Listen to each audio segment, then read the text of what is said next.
2 दिवसाच्या ढगाळ वातावरणानंतर शुक्रवारी सायंकाळी जिल्ह्यातील अनेक भागात पावसाने हजेरी लावली। दडगाव तालुक्यात पावसाचा जोर बऱ्यापैकी होता, तर नंदुरबार व इतर भागात तुरळक स्वरूपाचा पाऊस झाला। या पावसामुळे रब्बी पिकांना तसेच केळी, पपई या फळ पिकांना फटका बसला। नंदुरबारातील मिरची पथावरील मिरचीही या पावसामुळे नुकसान झाले। धुळे सुरत राष्ट्रीय महामार्गावर विसरवाडी पुलावर 2 ट्रकमध्ये भीषण अपघात झाला। 2 जण गंभीर जखमी झाले। यात चालकाचा पाय फ्रॅक्चर झाल्याने त्यास नंदुरबार जिल्हा रुग्णालयात हलवले।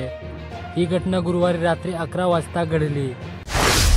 आकांक्षित जिल्ह्यांतर्गत सुरू असलेल्या विविध विकास कामांना केंद्रीय संरक्षण राज्यमंत्री संजय सेठ यांनी गुरुवारी सायंकाळी उशिरापर्यंत भेटी देऊन कामांची, निधीच्या वितरणाची आणि एकूण कामाच्या प्रगतीची माहिती घेतली।